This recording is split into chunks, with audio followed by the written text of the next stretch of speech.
নমস্কার। ঠাকুরের কথা চ্যানেলে আমার সকল বন্ধুদের স্বাগত জানাই। পরম গুরু শ্রী শ্রী রাম ঠাকুরকে প্রণাম জানিয়ে ঠাকুরের কথা নিয়ে আমি অন্তরা প্রতিদিনের মতো আপনাদের কাছে সকল বড়দেরকে প্রণাম জানাই। ঠাকুরের কৃপায় আশা করি সকল বন্ধুরা ভালো আছেন, সুস্থ আছেন। আজকে ঠাকুরের কথায় আমি রামভাই স্মরণের গ্রন্থ থেকে রামভক্ত ফণীন্দ্র কুমার মালাকারের কথাই আপনাদের শোনাব। 1341 সনে ঠাকুর যখন দুর্গাপুজোর সময় ফেনী শহরে ছিলেন, তখন ফণীন্দ্রবাবুকে সাপের কবল থেকে, মৃত্যুর মুখ থেকে কিভাবে রক্ষা করেছিলেন কয়েকদিন আগেই ভিডিওতে আপনাদের সেই গল্পটি শুনিয়েছিলাম।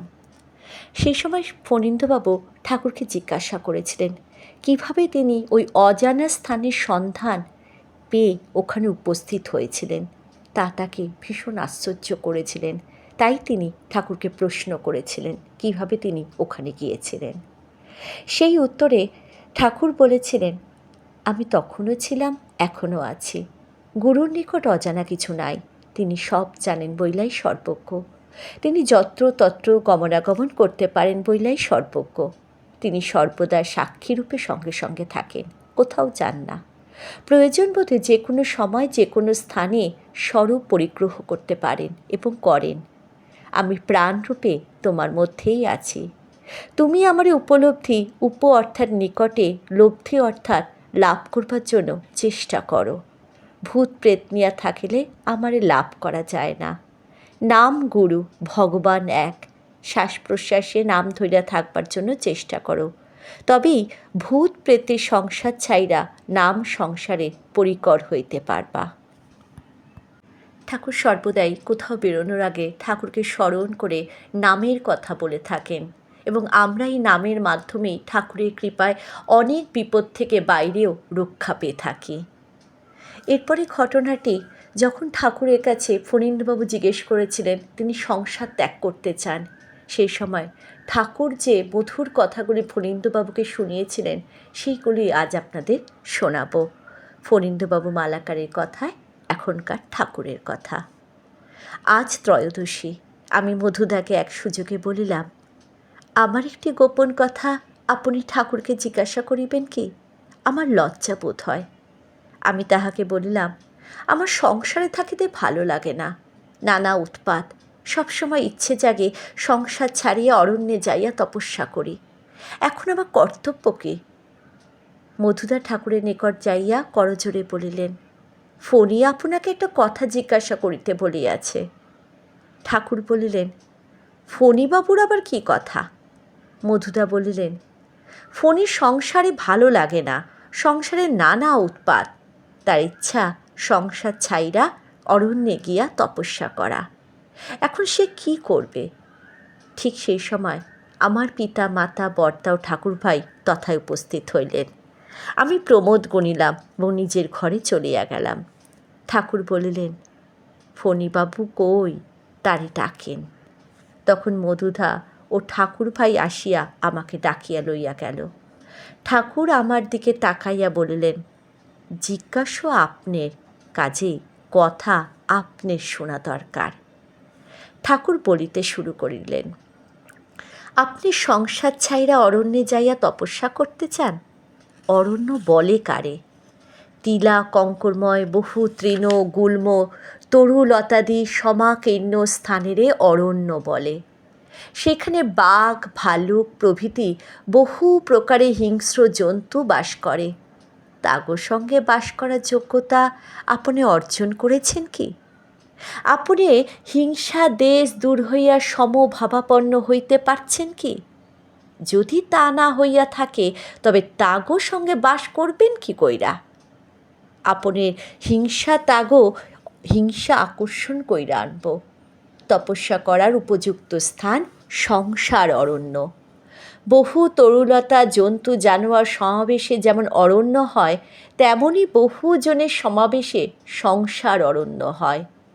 এই সংসার অরণ্যে আপনি আপনার পিতা মাতা ভ্রাতা ভগ্নী স্ত্রী পুত্র পরিজন আত্মীয় স্বজন আড়া পাড়া পড়শি গ্রামবাসী দেশবাসীর সঙ্গ লাভ করেছেন। এই সকলের নিকট আপনি ঋণী বইলায় তাগো সঙ্গ পাইছেন। তা না হইলে আপনি পৃথিবীর অন্য স্থানেও জন্ম নিতে পারতেন, কিন্তু তা তো হয় নাই। যেহেতু আপনি অন্যত্র ঋণী নন, আপনি এগো নিকট ঋণী বইলাই এগো ঋণ শোধ করবার জন্য এগো সঙ্গ লাভ হইয়াছে।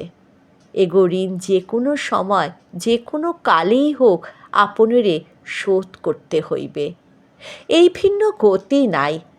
এগো প্রাপ্য, এরা যে যেভাবে পারে সে সেইভাবে কোটিকল্প পরেও হইলেও আপনের নিকট থাইকায় কড়ায় গণ্ডায় আদায় কইরা নিব। এতে আপনের লাঞ্ছনা গঞ্জনা দুঃখ কষ্ট হইবার ভয় এগো ঋণ শোধ না কইরা এগোরে ফাঁকি দিয়া হিংস্র জন্তু জানোয়ার পূর্ণ অরণ্যে যাইয়া যদি চক্ষু বুইজা বৈশা থাকেন, তবে কি তপস্যা হইল? তপস্যা তো হইলই না, বরং আপনের ঋণের বোঝা আরও ভারী হইয়া পড়িল।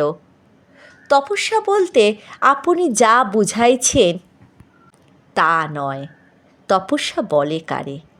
এই সংসারে এগো মধ্যে থাইকা এগো ঋণ শোধ করতে আপনের দুঃসহ লাঞ্ছনা গঞ্জনা দুঃখ কষ্ট হইলেও তার বেগ অকাতরে সহ্য কইরা থাকারই তপস্যা বলে।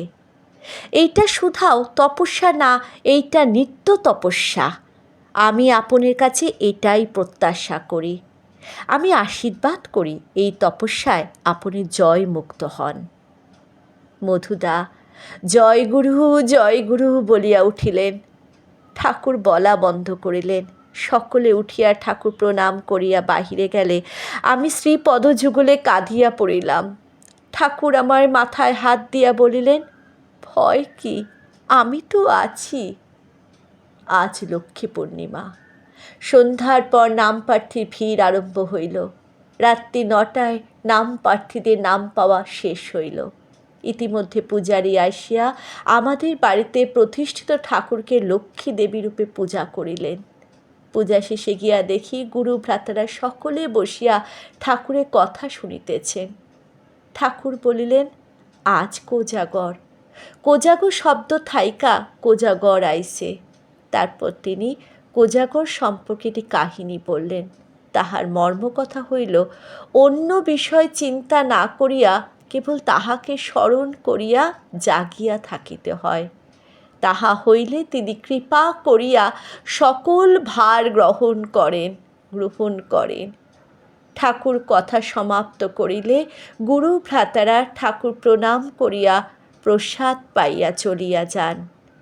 ইহার 2-3 দিন পর ঠাকুর বলিলেন, যে কয়েকটা দাঁত আছে এইগুলোতে ব্যথা শুরু হয়েছে, কলকাতা দিয়া দাঁত কয়টা উঠাইলে ভালো হয়। সেদিন রাত্রিতে 12টার সময় ট্রেনে ঠাকুর চট্টগ্রাম গোয়ালন্দ মেইলে বর্দার ঠাকুরকে নিয়ে কলকাতায় রওনা হইয়া যান। জয় রাম, জয় গোবিন্দ।